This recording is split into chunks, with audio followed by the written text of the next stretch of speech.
everybody. We're here in another episode of The Myths of AI. This is the 12th episode, and today we have as a very special um, person is Kent Kaufmann. Kent, thank you for joining us today. Thank you for having me, Michelle. We're here at the heart of Palo Alto at Venture Dog. Thank you, Venture Dog, for hosting us and for building an amazing podcast room. We're here today to do a little myth busting. And Kent, would you like to introduce yourself for the audience so that they get a little bit more about what you did in your life and why this is going to be an interesting myth busting? Yeah, sure. So, I've been here in Silicon Valley pretty much my whole career.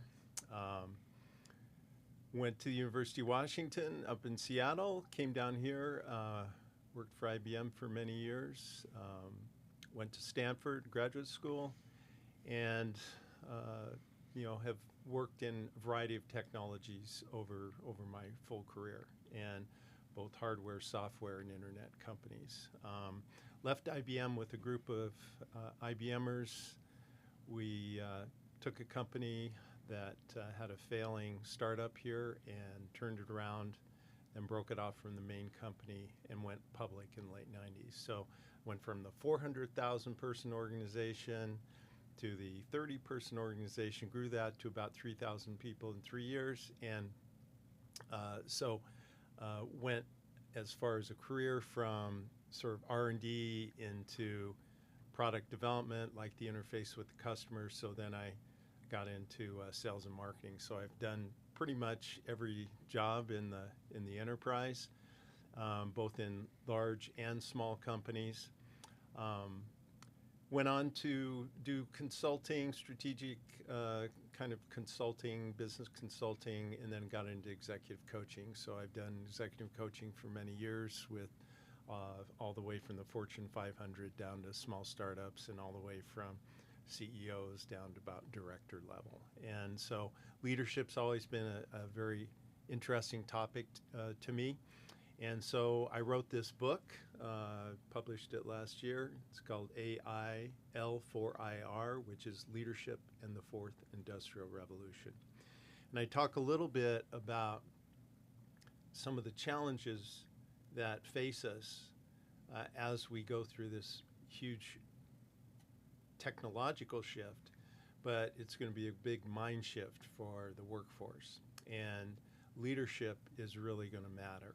And so we need kind of a distributed leadership model where every CEO, like yourself, thinks about the big questions that are before us as it relates to AI, and then brings that in sort of a value-centered way to the leadership of their startups or the leaderships of their enterprise. And so it's a book that has a little history on AI and talks about some of the challenges and the direction that we're headed. So that's what I've been up to. More recently, we started a group called AI Institute of Silicon Valley. So it's AIISV.org for those who want to put it into their browser. And we're focused on trying to sort of develop a knowledge set within the workforce, as well as anyone who's interested in AI. And in fact, we're going to do something with you, AI and marketing seminar in July, I think July 8th or thereabouts. And all of these different programs that we have are really designed to get people comfortable with AI, up to speed, and enable them to take their own careers and destiny into their hands. So that's a little on me. Amazing. And this, I'm starting just to think, I think a good opening question for you is going to be, is AI intelligent? This is a pondered question, especially by the researchers that have worked with AI over the years, and it's been a topic, and sort of a fear maybe of people is this really intelligent or not? In some ways, it's an alien intelligence, in fact, and we've created something that was trying to mimic our brains, right? So it thinks in some ways like our brains try to think, and that's sort of the origin of neural networks, is to try and replicate the neurons and parts of the brain. So, is it intelligent? Well, it's not probably intelligent the way we think of intelligence. Certainly, the LLM models; those are sort of built more on a statistical model of how language flows, and the grammar and the language is syntax of the language that the machine can ingest all of the knowledge, if you will, on the internet as it's written, and created these LLM models. But in general, they don't have common sense. So LLM models learn that if I drop this cup on the table, the LLM knows that happened only by reading books or reading the internet that says when you drop a cup, it falls due to gravity. Now, a child, if you hold the cup up and you drop it, they actually saw it, and they develop actually a common sense around how the world operates. So they already get the worldview. They didn't have to read in a physics book about gravity. They experienced gravity by watching it or dropping their hand. And so the intelligence that sort of learned intelligence that we have in humans and animals that have the neurons and brain structure, those have a sixth sense or a common sense, as we like to refer to it. And so there are models, it's called these worldview models, that are really about trying to replicate how we actually gain common sense. And those world models, like Jan LeCun's been pushing this joint embedded predictive architecture model that essentially tries to replicate how we learn. So I can kind of watch a video and things like that and actually get more like a common sense understanding.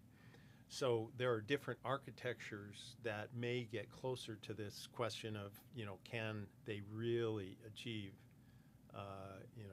artificial general intelligence? Can they really be intelligent? The answer is the jury's out, because we haven't got there yet, right? But it is some form of alien intelligence. It's electronic brain versus a biological brain, but we're trying to mimic the biological brain. So in some senses, there's got to be some intelligence that's happening there. Interesting. Very interesting. So,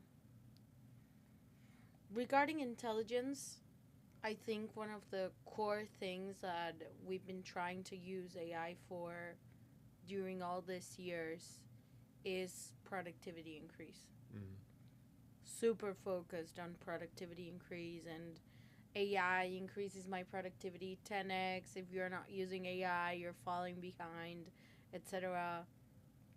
What is the actual increase of productivity when you're using AI in practical terms in the workforce today? Well, I think there's different functions within the enterprise that are getting more productivity than others. And sort of the epicenter of this is really software development. So, in fact, I'll give you a little set of statistics. So when I first started writing this book, um, back in 2023, Microsoft did this study. They gave programmers AI tools and gave no tools to other programmers. And they had them do specific programming tasks, and they measured that. And it was roughly about a 2x improvement in productivity. Now, that's amazing. There's very few things that can improve productivity in people in 2x. Fast forward to last year in November, AWS, Amazon, Matt Garman, who's the head of AWS, gets up on stage and tells the story of a group of 6 of their top engineers that they broke off to work on a project. Now, this project was designed essentially to be about an 18-month project, and about 30 engineers would typically run that project. And over that 18 months, they'd go through the whole full release cycle and test cycle and all the things that you would normally do. And they said, go full speed AI. So these top engineers were able to do this project. Again, should have taken 18 months. It took them 72 days. Now, that's about a 40x improvement in productivity. Now, when you think about that particular group, yeah, there's high capability in them. And AI, in fact, their productivity was still on the increase towards the end of the project. Still hadn't limited their capability. And so when you think about particular skills and particular tasks and particular functions within the enterprise, you've seen amazing productivity improvements in some, and even in software, maybe not as good as you would have liked, because you have processes and procedures, you have existing code, etc., and that essentially takes additional time to do. But if you're an AI first company, you're probably building software today without doing any of the actual coding yourself. So parts of the enterprise are getting huge productivity improvements. Now, we talked about marketing, and you're gonna tell us about AI and marketing in July later this year, and you're faced with this opportunity to improve productivity in marketing, some which it does amazing, some that it doesn't do that great. As it relates to content creation, if you're trying to produce a medium level of quality, you probably are very productive. If you're trying to operate at the very highest level, maybe not quite there yet. The tools aren't quite there yet. Now, when you take other functions within the enterprise, say like purchasing or finance, they have processes and procedures like payroll or like purchase orders, etc. And we probably haven't seen much productivity improvement yet because they don't know how to use AI. And AI with the LLM models is going to be somewhat statistical in nature. They need more definitive types of improvements. You don't want your payroll to be off by a few dollars just because randomness creeped in. So we need this deterministically built software. Now, in order to do that, you actually have to reinvent the purchasing process or reinvent the payroll process. and then have AI write software to map to that process, and then you may get productivity improvement. So jury's out in certain functions as to whether AI is a toy and not really something that is doing anything for them, just spending a lot of money on tokens, like burning through all the tokens at Uber. Um, or in the world of software, you're actually finding teams that are embracing it, or AI first companies that start from the very beginning and start producing software using spec-driven development, AI software development lifecycle, which we do a few courses on that at the institute. There's this hype that I think that is the responsible of you're only as good as your data. Like your data today is your holy grail. Like whoever has any kind of digitalization pipelines, traceable data about how their business operates, I'm sure they are seeing like 10x, 20x increases. That's why AWS did this amazing 40x increase. And then it loops and you make it even better. But I feel for people that are starting, maybe chatbot is great to understand the dynamic and it creates a lot of adoption. But I hate that everybody does chatbots nowadays. There is this overhyped around the chatbot being the predilect interface, like Cloud Code or Set or whatever, where I have all my agents and I'm just talking there conversationally. God, I hate it. Like, it's giving me just a bunch of text as replies. Maybe I want to press buttons, like for just doing the content. And I am better also at verification when I do that. So, in the current use of AI that we have in the workforce, what do you feel is very overhyped? Well, I think that it's good enough to do your job is probably overhyped. As we've all experienced using it, it can go down the wrong path quickly. And if you don't pull it back and redirect it, you're headed down this rat hole that you could keep prompting and never get to really what you wanted to originally.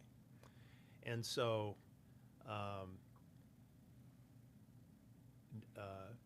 letting the AI do your work is probably overhyped, meaning that it's going to give you an answer, but it's not maybe the right answer or the answer that you needed for what you were trying to accomplish. And so you have to shepherd it a lot. But it can research things faster than you can. It can read through stuff. It can understand what it's reading. But it may not quite understand the intent of what the task is. So this, the quality of what you get is not as good as you hope or wish. And so as a result, you're seeing a lot of overhype as it relates to, your job's going to disappear. It's not going to disappear right away, and it may not ever disappear. The thing that you have to do is stay up on it, though. There's something about the way that we interact with AI. And I read this tweet about a programmer, like one of the AI lab guys, that he was talking about there's 9 out of 10 people that when using AI, they correct AI, right? Yeah. We all do it, I think, like, but there's 1 out of 9 that want to rewind the conversation. There is like this command where you can rewind. Yeah. And yeah, because if not, it's saved in the memory. You already have the garbage inside of there That's right. of something that you don't like, and how then that pollutes everything that you're working on top. Right. So the AI mindset Mm. that you need to have to be great and competitive at what you do. Mm-hmm. How do you feel that is developed today in the current environment? How is the skill of guiding AI developed? Yeah. So a few things. So one is, I think, as we gave you the example of the Amazon case, when you have very experienced people that have seen many things over their long careers, they have a better understanding of where the sort of the pitfalls are and where they're trying to get to. And the way they got there is that they actually learned and understood as they built things or did things. So as we do things, we comprehend things. And so one is that you have to have the basic sort of understanding of a particular skill area. And the more experience at doing that functional area, the better. And then those people are better able to discern when the AI takes a wrong turn. And they don't have to go down a rat hole. They know immediately to shift it back to a direction that makes more sense. Now, how do you get that? I think there is a lot of experimentation that people are doing within the enterprise and playing with chatbots and seeing what it can do and building agents to really try and understand, whether this is going to work or not. And those people, sometimes it's headed down the right path and other times it's not, and you wasted a lot of time and you're upset. But I think by using and doing that, they'll build that skill set, but they also have to make sure that they have some fundamental understanding of where they're trying to go, and they understand how to discern whether something's working or not working. Interesting. Okay, so as we progress towards, like, we come from data, simple data. We're aiming somewhere close to artificial general intelligence. Who knows what that is for every tech CEO today that is leading a major AI lab. And we have, of course, different theses where AI adoption here in San Francisco looks as if we are 20 years into the future. Mm-hmm. And then I go to Latin America and I feel like, holy crap, they don't even know what a prompt is. Like, so when you come out of the bubble, it's like there's a bridge, there's a gap, a very big gap in using AI and how to leverage it and how to curate data, how to build autonomous systems, how to build better guardrails, how to do all this infrastructure. It happens to me. Like, ever since I have all my agents, I feel like I have minions doing things for me all day that come back and bother me. And as interfaces evolve and you're able to do more things as a one person, there is this feeling of decentralization that, like, we have more opportunities to be entrepreneur. We need less resources, although those tokens are insanely expensive. So How do you feel centralization and decentralization play in this fourth industrial revolution? Mm. You know, there is an expansion of the productivity frontier from a economic perspective, and the AI bubble that never burst yet. Are how are we measuring it? Do we even have a way of measuring it? Is it a real decentralization, or we're just thinking that it is a decentralization, and as AI labs gather more data, we are still trapped in a very centralized power economy? How do you feel about that? Well, I think um, there's a few different levels of what people can do with AI and what they want to do with AI.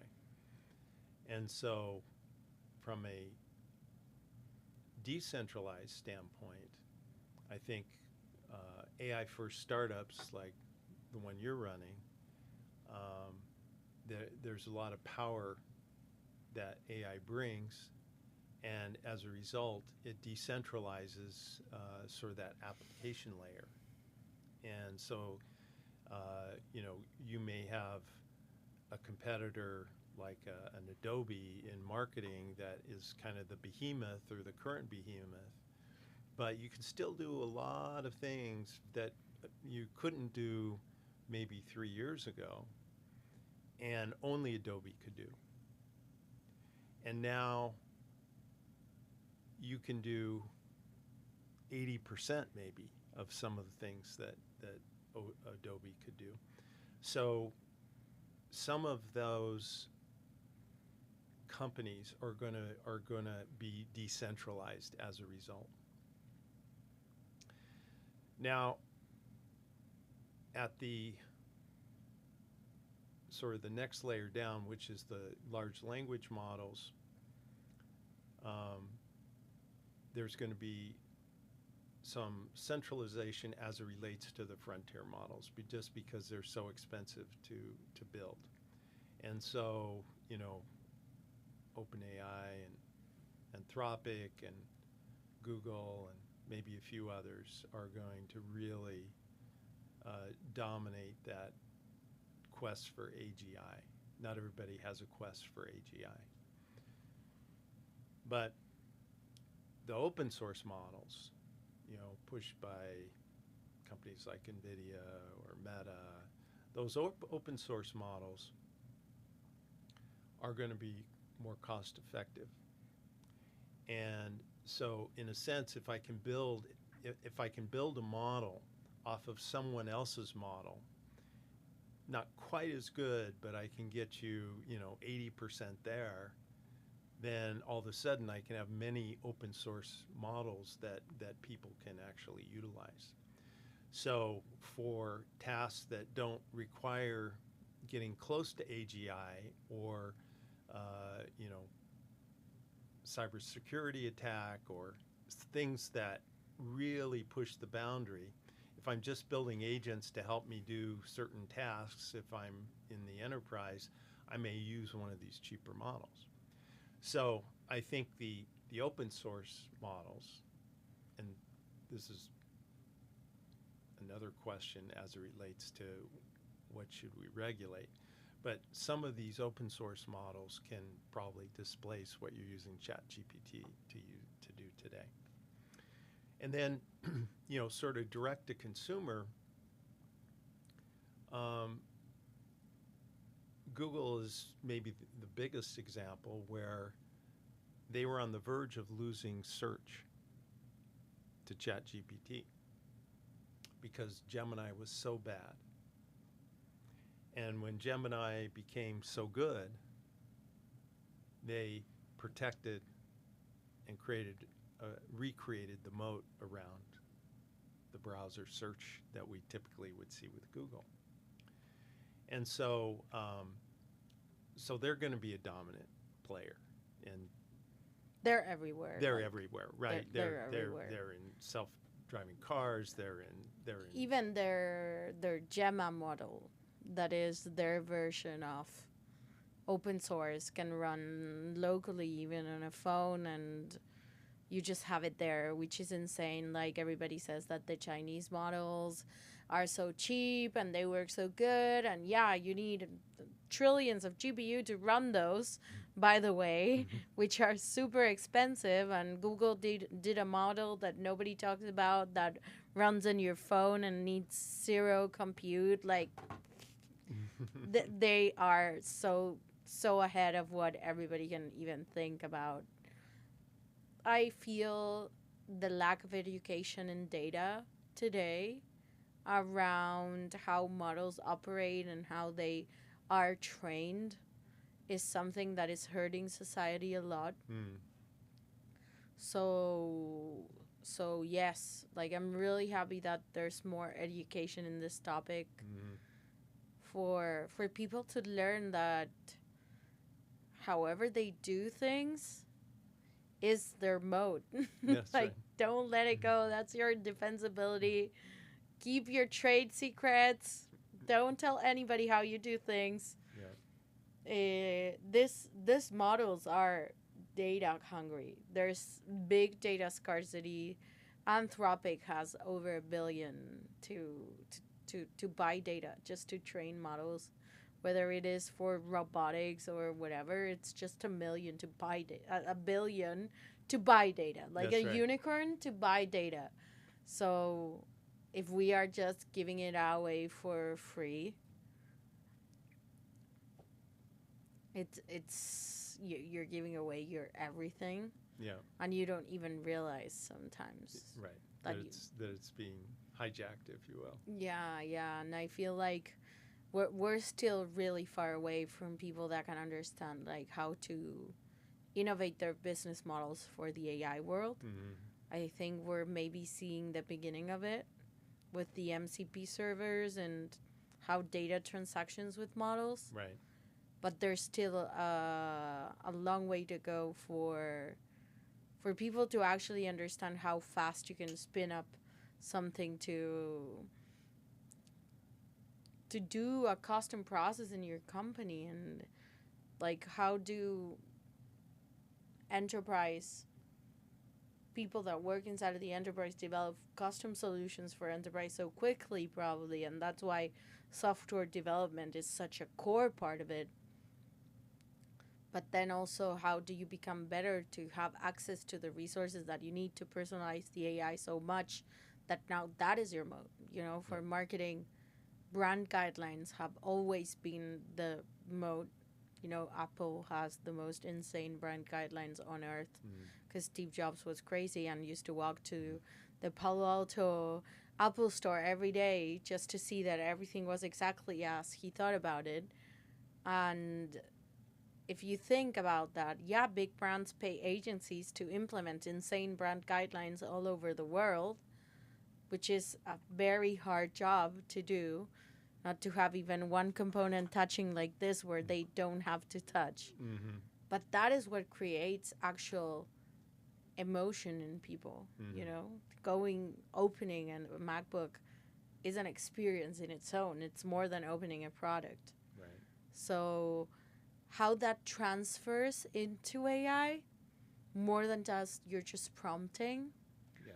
I think there is a big gap in AI. So I'm really glad that we're gonna be working in this AI and marketing education for especially small companies to Sure. to compete.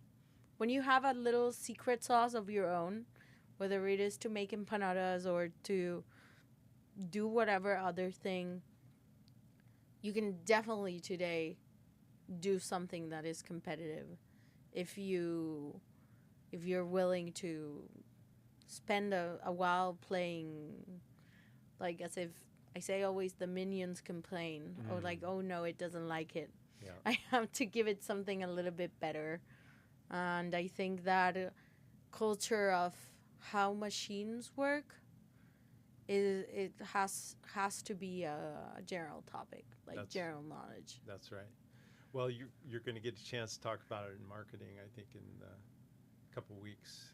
Yes, it's the July. 14th of July, Yeah. and if you would like to join us, We're gonna be very happy to get you all. Send you the Luma link. Just comment in the posts of any chapter that you see, and we'll forward the link to you. Yeah.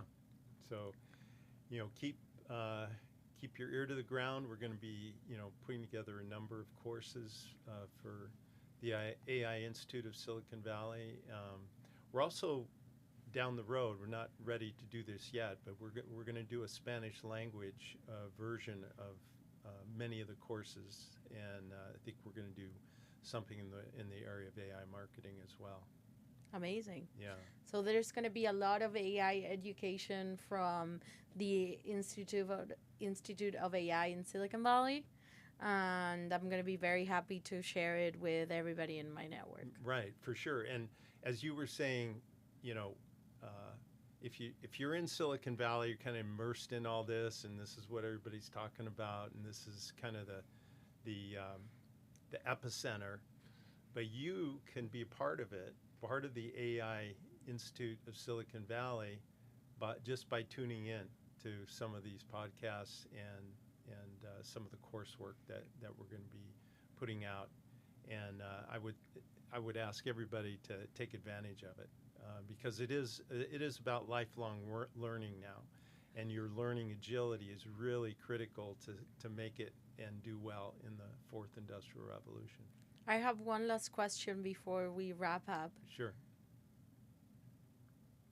What do you think is the most important trait of leadership that needs to take place today in the workforce for AI adoption to thrive and not be destructive? Yeah, so I put a few things together as far as a leadership model in the book. And when it comes to sort of startups and also sort of the big AI companies or hyperscalers, a vision is really critical, and mapping that in with value-centered leadership. So in order to have a sort of a ethical, safe, and productive innovation cycle, the leaders of all the startups, like the one that you run, or all the ones that are, household names now, it's very important to keep track of that, and it needs to be highly distributed. Means that every CEO has to actually think about these questions, these bigger questions, because we're not in a position yet to really have the right kind of regulation in place. So it's sort of every company has to have some level of value-centered leadership, and that's one of the core disputes between Anthropic and the U.S. government, for example, and how to really do this. So, I just recently did a blog on comparing the way that we handled nuclear weapons through regulatory agencies, not only within the U.S., not only within U.S. allies, but also with our adversaries. And so we need to take some of the learnings from how we handled a dangerous thing like nuclear weapons, and we need to imprint that into how we work with regulation in AI. And we probably need institutions actually developed around that, because we don't know how to do this balancing act yet between keeping innovation alive and well and making sure it's safe and secure. So while we're trying to figure out the balancing act, and before the government has actually created an institution to bring that to the forefront, it's going to be highly dependent on the CEOs and key leaders within companies to have a value-centered leadership combined with a vision of where they want to take AI. And so, so in a sense, if you will, everybody has the opportunity to make their imprint on the new fourth industrial revolution, and that we do it in a way that has positive impact to society in general. That's a very good answer. Okay, that's a little bit around it. Mm. Let's round up and thank you everybody on the other side for listening to us today.